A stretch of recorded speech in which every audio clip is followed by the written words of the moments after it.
Hi friends, welcome to Anita Prabhaka special kitchen channel. ನಾವಿವತ್ತು ಒಬ್ಬಟ್ಟು ರಸಮ್ ಹೇಗೆ ಮಾಡೋದು ಅಂತ ನೋಡೋಣ ಬನ್ನಿ. ಪೆಪ್ಪರ್ 1.5 ಸ್ಪೂನ್ ಪೆಪ್ಪರ್ ಹಾಕೊಂಡಿದ್ದೀನಿ ಪೌಡ್ರ್ ಮಾಡ್ಕೊಳ್ಳೋಕ್ಕೆ. ಜೀರಿಗೆ 2 ಟೇಬಲ್ ಸ್ಪೂನ್ ಜೀರಿಗೆ, ಅದೇ ಮೆಂತ್ಯ ಅರ್ಧ ಟೇಬಲ್ ಸ್ಪೂನ್ ಹಾಕ್ಕೊಳ್ಳಿ. ಇಟ್ಕೊಂಡು ಪೌಡ್ರ್ ಮಾಡ್ಕೊಳ್ಳೋಣ. ಈ ಥರ ರಫಾಗಿ ನಾವು ಕುಟ್ಕೋಬೇಕಾಗತ್ತೆ. ರಸಮ್ ತಿನ್ನೋವಾಗ ಇವೆಲ್ಲ ಸಿಗ್ತಾ ಇರಬೇಕು ಮಗಮ ಅಂತ. ಇವಾಗ ರಸಮ್ ಪೌಡರ್ ರೆಡಿ ನೋಡಿ ಫ್ರೆಂಡ್. ಒಂದು ದೊಡ್ಡ ಬೆಳ್ಳುಳ್ಳಿನ ಚಿಪ್ಪೆ ಚಿಪ್ಪೆ ಚಚ್ಕೊಂಡಿದ್ದೀನಿ.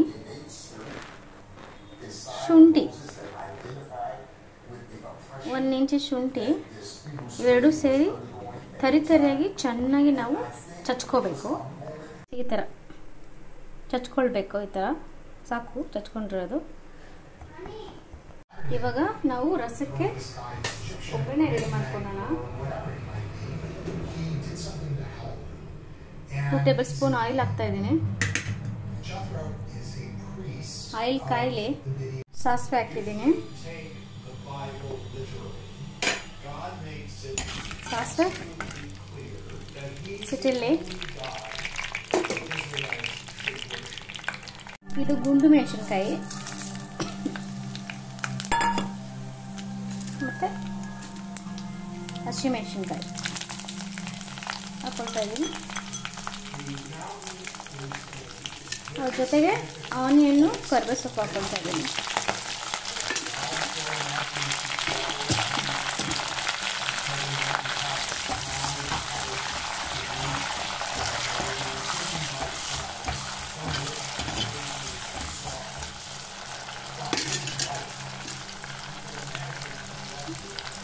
ಅದ್ರ ಜೊತೆಗೆ ಶುಂಠಿ ಬೆಳ್ಳುಳ್ಳಿ ಏನು ನಾವು ಕುಟ್ಕೊಂಡು ಏನು ಪೇಸ್ಟ್ ಮಾಡ್ಕೊಂಡಿದ್ದೀವಲ್ಲ, ರಫ್ ಪೇಸ್ಟು, ಅದನ್ನು ಹಾಕ್ತಾ ಇದ್ದೀನಿ.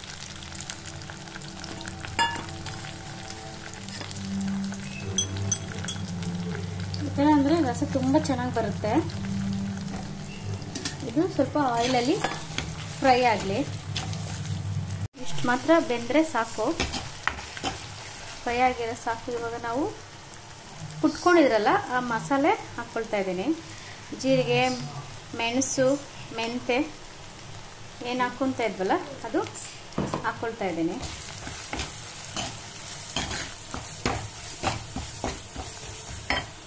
ಸ್ಲೋ ಮಾಡಿ, ಫ್ಲೇಮ್ ಲೋಲಿ ಇಟ್ಕೊಳ್ಳಿ. ಟರ್ಮರಿಕ್ಕು 1/2 ಸ್ಪೂನ್ ಹಾಕ್ಕೊಂಡಿದ್ದೀನಿ. ಅಷ್ಟೇ ಸಾಕು, ಜಾಸ್ತಿ ಫ್ರೈ ಮಾಡೋಕ್ಕೆ ಹೋಗಬಾರ್ದು. ಇದು ನಾವು ಒಬ್ಬಟ್ಟು ಹೂರ್ಣ ಮಾಡ್ಕೊಳ್ಳೋಕೆ ಬೇಳೆ ಬೇಯಿಸಿದ್ವಲ್ಲ ಆ ನೀರು, ಇದಕ್ಕೆ ನಾವು ಈ ಫ್ರೈ ಮಾಡ್ಕೊಂಡಿರೋದನ್ನ ಸೇರಿಸ್ಕೊಳ್ತಾ ಇದ್ದೀನಿ. ಒಗ್ಗರಣೆನ ಸೇರಿಸ್ಕೊಂಡೆ, ಬೇಳೆ ಬೇಯಿಸಿ ಇಟ್ಕೊಂಡ್ರೆ ನೀರಿಗೆ. ಇವಾಗ ಇದಕ್ಕೆ ಕೊತ್ತಂಬರಿ ಸೊಪ್ಪು ಹಾಕ್ತಿದ್ದೀನಿ. ಅದ್ರ ಜೊತೆಗೆ ಒಂದು ಸ್ವಲ್ಪ ಕಾಯಿ ತುರಿ ಹಾಕೊಳ್ತಾ ಇದ್ದೀನಿ. ನೋಡಿ ಫ್ರೆಂಡ್ಸ್, 1/4 ಟೇಬಲ್ ಸ್ಪೂನ್ ಧನಿಯಾ ಪೌಡರ್ ಹಾಕ್ತಾ ಇದ್ದೀನಿ. ರಸಮ್ಗೆಲ್ಲ ಕಲಸಿ ರೆಡಿ ಆಯಿತು. ಸೊ ಇದು ಕುದಿ ಬರಲಿ. ಕುದಿ ಬಂದಮೇಲೆ ನಾವು ಹುಣಸೆ ಹಣ್ಣನ್ನು ಕಿವುಚ್ಕೊಂಡು ಸೇರಿಸ್ಕೊಳ್ಳೋಣ. ಫಸ್ಟ್ ಇದು ಕುದೀಲಿ. ಹುಣಸೆ ಹಣ್ಣು ಎತ್ಕೊಂಡಿದ್ದೀನಿ, ಇದನ್ನು ನೀರಲ್ಲಿ ಹಾಕ್ಕೊಂಡು ಕಿವುಚ್ಕೊಳ್ಳೋಣ. ರಸಮ್ ಘಮ ಘಮ ಅಂತ ಇದೆ. ಇದಕ್ಕೆ ಇವಾಗ ಸಾಲ್ಟ್ ಹಾಕೋಬಿಡೋಣ. ಮೆಣಸು, ಜೀರಿಗೆ, ಮೆಂತೆ ಘಮ ಘಮ ಅಂತ ಇದೆ ನೋಡಿ. 2 ಟೇಬಲ್ ಸ್ಪೂನ್ ಸಾಲ್ಟ್ ಹಾಕೊಂಡಿದ್ದೀನಿ. ಇವಾಗ ನಾವು ನೋಡಿ, ನಾನು ಕಿವುಚಿಟ್ಕೊಂಡಿದ್ದೀನಿ ಇಲ್ಲಿ ಹುಣಸೆ ರಸ, ಅದನ್ನು ಆ್ಯಡ್ ಮಾಡ್ಕೊಳ್ತೀನಿ. ನೋಡಿಕೊಂಡು ಕಲಿಸ್ಕೊಳ್ಳಿ, ಹುಳಿ ನಿಮ್ಗೆ ಎಷ್ಟು ಬೇಕು ಅಂತ. ಹುಣಸೆನ ಯಾವ ಬೇಕಾದ್ರೂ ಕಲಿಸ್ಕೋಬೋದು, ಏನು ಪ್ರಾಬ್ಲಮ್ ಇಲ್ಲ. ಇವಾಗ ಇದು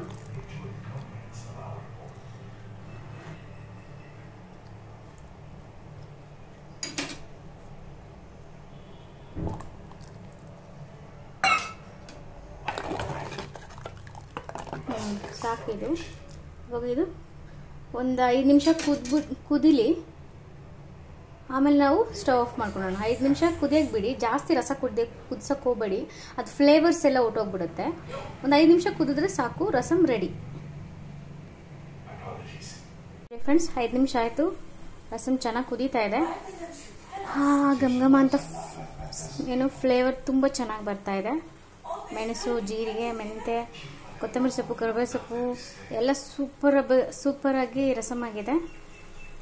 ಇದೇ ರೀತಿ ನೀವು ಮಾಡ್ಕೊಂಡು ತಿನ್ನಿ. ರಸಮ್ ರೆಡಿ ಆಯಿತು. ಇದು ನೀವು ಸ್ಟವ್ ಆಫ್ ಮಾಡಿ ಇಳಿಸ್ಕೊಬಿಡೋಣ. ಈ ವಿಡಿಯೋ ನಿಮ್ಗೆ ಇಷ್ಟ ಆಗಿದ್ದರೆ ಲೈಕ್ ಮಾಡಿ, ಶೇರ್ ಮಾಡಿ, ಕಮೆಂಟ್ ಮಾಡಿ, ಹಾಗೂ ಬೇಗ ನನ್ನ ಅನಿತಾ ಪ್ರಭಾಕರ್ ಸ್ಪೆಷಲ್ ಕಿಚನ್ ಚಾನಲ್ಗೆ ಸಬ್ಸ್ಕ್ರೈಬ್ ಮಾಡ್ಕೊಳ್ಳಿ. ನೀವು ಇನ್ನಷ್ಟು ರುಚಿಕರವಾದ ವಿಡಿಯೋ ನೋಡೋಕ್ಕೆ ಸಹಾಯ ಆಗುತ್ತೆ. Thank you so much and take care. Bye bye.